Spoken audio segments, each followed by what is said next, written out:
found it. Fucking hell. Oh, that's the king.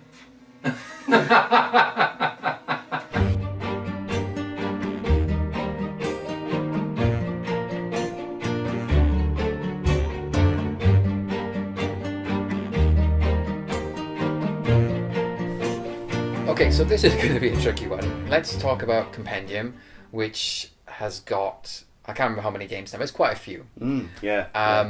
And they come with very minimal instructions. So there's two parts of the game. So it becomes one of those Fight Club games again, where everybody says, I can't tell you how the game plays because it would spoil all the fun, which is kind of true, but there's a lot of more fun after you sort of pick them up.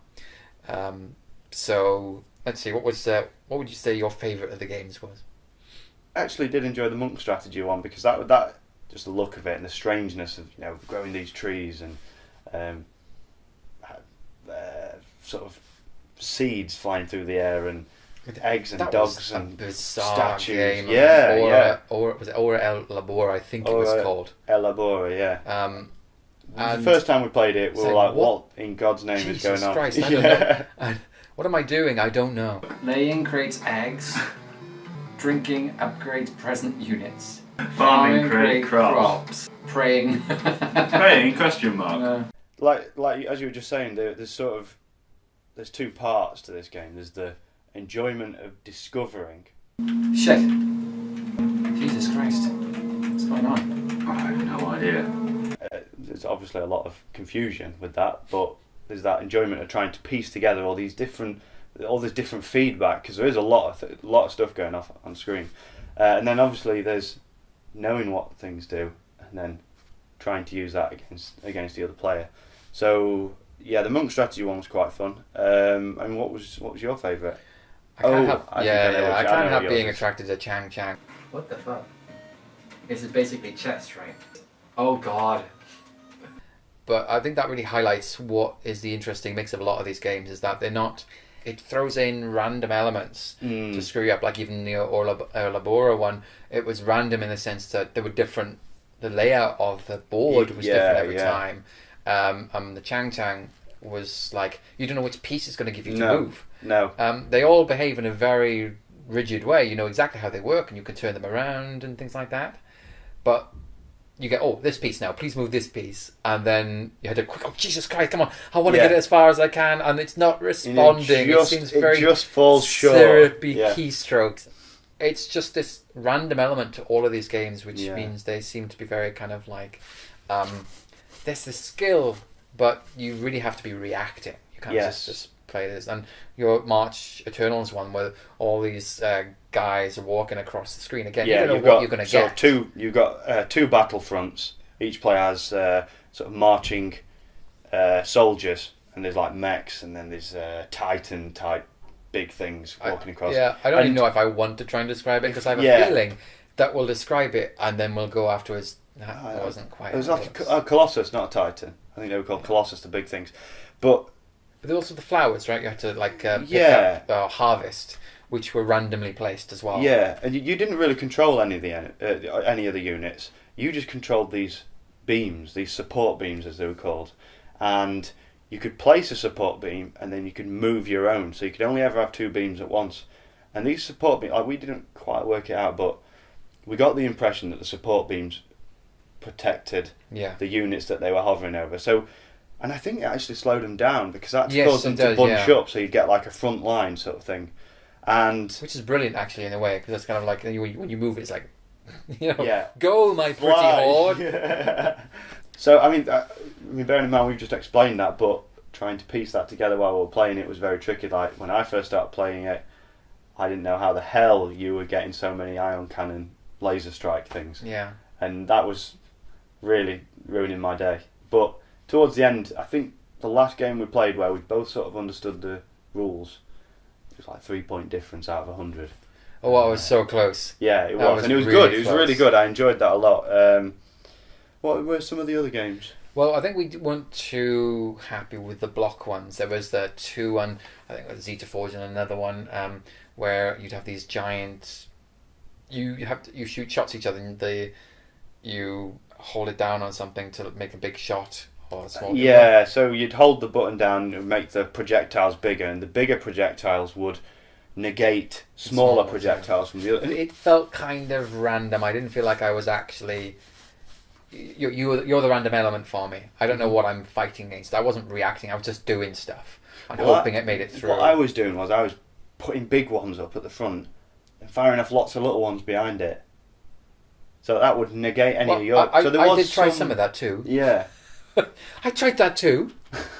And there was another one which was where the blocks would just start bouncing off in multiple directions and blobbing up. And again, I was like, I didn't know what I was doing. It felt messy and it was... And then you could try and push them.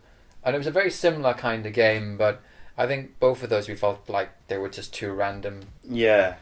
It didn't feel like we were having as much influence over those games compared to the others. I think that was the long and short of it. I just remembered that maze one as well. Yeah, you quite liked the maze one. I found it a little bit... I wasn't too bad at it, but the movement was so much like moving a character through syrup that trying to get through some of the taunts was tricky. But yeah, I mean, basically we draw mazes that each of us has to go through in kind of real time. You both got two sort of units on either side of the screen, and there's a divide down the middle. And you move your unit around and it sort of carves out a path, and that path slowly creeps onto the other person's screen. That person has to then navigate through the path you've carved, and vice versa as well. And it gets to a point where you're trying to screw up the other player whilst trying to get through what they've carved. And it does get confusing, but I actually found it was quite fun, and it's quite cool making your own elaborate little maze, and knowing the other person hasn't died once, knowing that they've managed to get through your maze, and what the hell's coming next. So that was that one. I think Glitch Tank was another favourite. Oh, yeah. Which is also on iOS. And yeah, you just two tanks fighting each other, but the controls keep randomising. I feel like I'm trying to fight this thing. Yeah. And that was so hard because you kept on like thinking, I don't want to make a mistake, and then you're like, oh my god, the other guy's pointing at me. If he gets a laser or something, I'm toast. And the temptation is, so if the other player's looking directly at you and you can see that they've got one of their buttons has got the laser blast, so you're like, I need to move up, so you just jam the W key or the up key. Anything, yeah. And you don't realise that that's corresponding to make yourself go back. Over a mine you just dropped.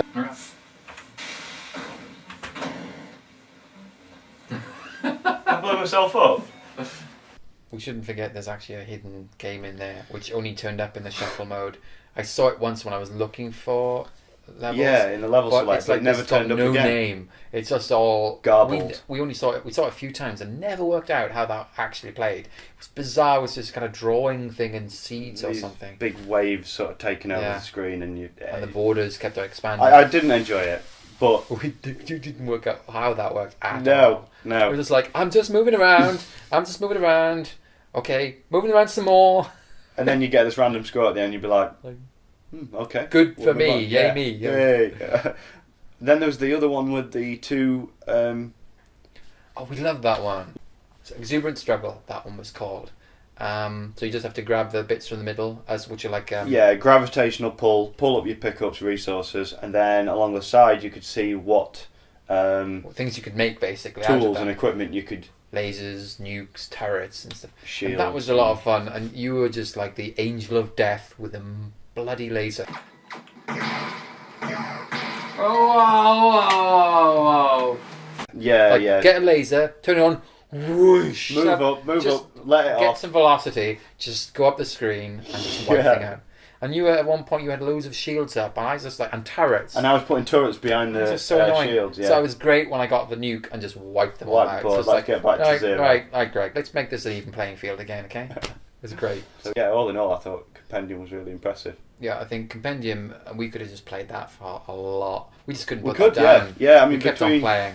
Chang, Exuberant Struggle, and the Monk Strategy one, March Eternal. We had a lot of fun. Yeah, we did. Yeah, Thumbs tremendous. up. Totally.